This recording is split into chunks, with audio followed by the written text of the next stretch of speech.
কৃষি সেবায়ন চ্যানেলের পক্ষ থেকে আমি আপনাদেরকে জানাই আন্তরিক শুভেচ্ছা ও অভিনন্দন। সুপ্রিয় দর্শক বন্ধুরা, প্রতিদিনের মতো আজও আমি আপনাদেরকে একটি নতুন ভিডিও নিয়ে হাজির হয়েছি। আজকের ভিডিওতে যে টপিক্সটি থাকবে, মেইনলি টপিক্স থাকবে হচ্ছে আপনার পেঁয়াজকে দ্রুত মোটাতাজাকরণ। অনেক দর্শক বন্ধুরা স্ক্রিনে দেওয়া নাম্বার থেকে আমাকে যোগাযোগ করেন। যোগাযোগ করার পরে আমাকে প্রথম কথাটাই এখন যে পেঁয়াজের যা ভরা জৈবনকাল, আপনাদের অধিকাংশ কৃষকের পেঁয়াজের বয়স হচ্ছে 30 থেকে 60 দিন। তো আপনারা আমার কাছে যোগাযোগ করেন এবং বলেন যে আমার ভাই পেঁয়াজ মোটাতাজা করতে পারতেছি না। তো সেই বিষয়ে আমি আপনাদের আলোকে আমি আজকের ভিডিওটি করা। দর্শক বন্ধুরা, আজকে আমি আপনাদেরকে একটা জমিনে নিয়ে আসছি যেখানে 45 দিন বয়সের পেঁয়াজ রয়েছে।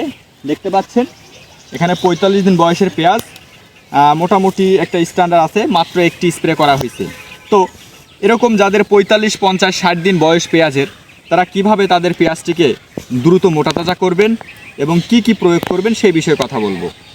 তার আগে দর্শক বন্ধুদেরকে বলে নিই, আমার ইউটিউব চ্যানেলটি এখনও যারা সাবস্ক্রাইব করেননি তারা দ্রুত ইউটিউব চ্যানেলটিকে সাবস্ক্রাইব করে বেল আইকনটি বাজিয়ে রাখুন, যাতে করে প্রতিনিয়ত আমার ভিডিওটি আপনাদের কাছে যায়।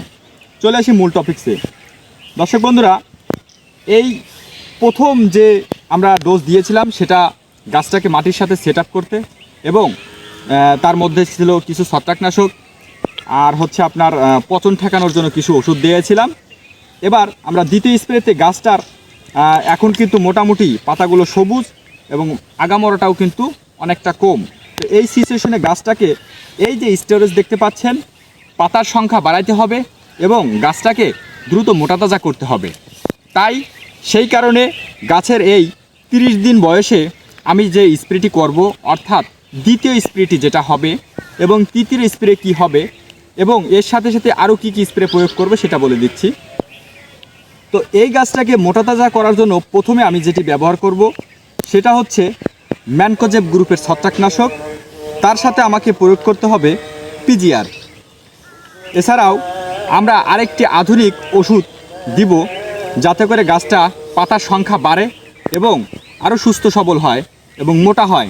তার জন্য NPKS অর্থাৎ নাইট্রোজেন, ফসফরাস, পটাশিয়াম এবং ক্যালসিয়ামের কম্বিনেশন করে একটি এটাকে বলা হয় স্প্রে, এটা ভিটামিনও বলতে পারেন আপনারা। তো এই NPKS প্রয়োগ করার পরে কিন্তু আপনার গাছটা দ্রুত মোটাতাজা হবে। এবং এই NPKS এর ভিতরে কি রয়েছে? NPKS এর ভিতরে রয়েছে আপনার সুষমভাবে গাছের সকল প্রয়োজনীয় পুষ্টি উপাদান, যাতে করে গাছটা দ্রুত মোটাতাজা হয় এবং সুস্থ থাকে, দ্রুত বৃদ্ধি হয়। NPKS পাবেন আপনারা মূলত সবচাইতে যেটা ভালো, আপনারা ন্যাশনাল কোম্পানির আমেরিকান NPKS, এছাড়াও রয়েছে এশিয়ার রয়েছে আপনার ভিটামিক্স, আরও আছে বিভিন্ন কোম্পানি NPKSটা হচ্ছে বাজারজাত করে। এখন NPKSটা দেওয়ার পরে গাছটা কিন্তু আপনার দ্রুত মোটাতাজা হবে এবং NPKS এটা দেওয়ার পরে কিন্তু গাছটা একটু মোটাতাজা হবে এবং এর কারণে ছত্রাকের আক্রমণটা কিন্তু বেড়ে যাবে। এবং ছত্রাকের আক্রমণ বেড়ে যাওয়ার ফলে সেই ছত্রাকের আক্রমণ কন্ট্রোল না করতে পারলে গাছের মাথা পুরো আবার বেড়ে যায়। তাই সেটা কিভাবে কন্ট্রোল করব সেটাও আমি আপনাদেরকে বলে দিই। NPKS প্রয়োগ করার ফলে এই মাথা পোড়াটা বেড়ে যাবে, তখন আমরা ম্যানকোজেব গ্রুপের ছত্রাকনাশকটা প্রয়োগ করব। ম্যানকোজেব গ্রুপের ছত্রাকনাশক স্পর্শকীয় একটি ছত্রাকনাশক, যার কারণে ছত্রাকগুলো যখনই এখান থেকে পুষ্টি খেতে থাকবে, অর্থাৎ ক্লোরোফিল খেতে থাকবে, তখনই কিন্তু সে প্রায় খুব দ্রুত মারা যাবে। প্রায় আধা ঘন্টার মধ্যে সমস্ত আপনার ছত্রাকগুলা মারা যাবে। তো এভাবে ছত্রাকনাশক প্রয়োগ করতে হবে, না হলে কিন্তু মাথা পোড়াটা বেড়ে যাবে। এখন পরবর্তী আরও 10 থেকে 15 দিনের ভিতরে, 10 থেকে ঠিক 15 দিনের ভিতরে আমরা আরেকটা স্প্রে প্রয়োগ করব। সেটার মধ্যে থাকবে চিলেটেড জিঙ্ক, আবারও ম্যানকোজেব গ্রুপের ছত্রাকনাশক এবং চিলেটেড জিঙ্ক। আরেকটা বিষয় থাকবে, সেটা হচ্ছে আপনার পিজিআর। তখন আমরা কিন্তু ফুল দমে পিজিআর দেব। পিজিআরের মাত্রাটা থাকবে, আগে বলে নেই যে পিজিআর কোন কোন কোম্পানির কি কি পিজিআর রয়েছে।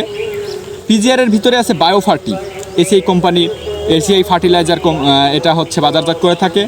এছাড়াও রয়েছে আপনার বায়োগ্রিন, আরও রয়েছে আপনার ফ্লোরাও দিতে পারেন আপনারা। এটা প্রতি 1 বিঘাতে প্রায় 250 মিলি প্রয়োজন হয়। তাছাড়াও আপনারা প্রতি ডোপে 50 মিলি করে দিতে পারেন। এভাবে দিয়ে স্প্রে করে দিতে হবে। এর সাথে থাকবে হচ্ছে আপনার সিলেটের জিঙ্ক। গাছ মোটা হতে 100% বাধ্য। এই সিলেটের জিঙ্ক আপনারা আলাদাভাবেও দিতে পারেন। সিলেটের জিঙ্কের মধ্যে নাম করা আছে, ইওনের চার্জ আছে, আরও বিভিন্ন কোম্পানির সিলেটের জিঙ্ক রয়েছে। এই তৃতীয় স্প্রেতে কিন্তু সাথে ম্যানকোজেব গ্রুপের ছত্রাকনাশক কিন্তু আপনারা রাখবেন। তাহলে আপনাদের গাছ 100% মোটা তাজা হবে। পাশাপাশি গাছের যে আগাপোড়া সেটাও কিন্তু খুব ভালো একটি কন্ট্রোলে থাকবে। দর্শক বন্ধুরা, আপনাদের পেঁয়াজের একদম ফলন নিচে নামাইতে কী স্প্রে করতে হবে সেই বিষয়ে জানতে পরবর্তী ভিডিওতে চোখ রাখুন। আজকের মতো এ পর্যন্তই। ধন্যবাদ। আসসালামু আলাইকুম।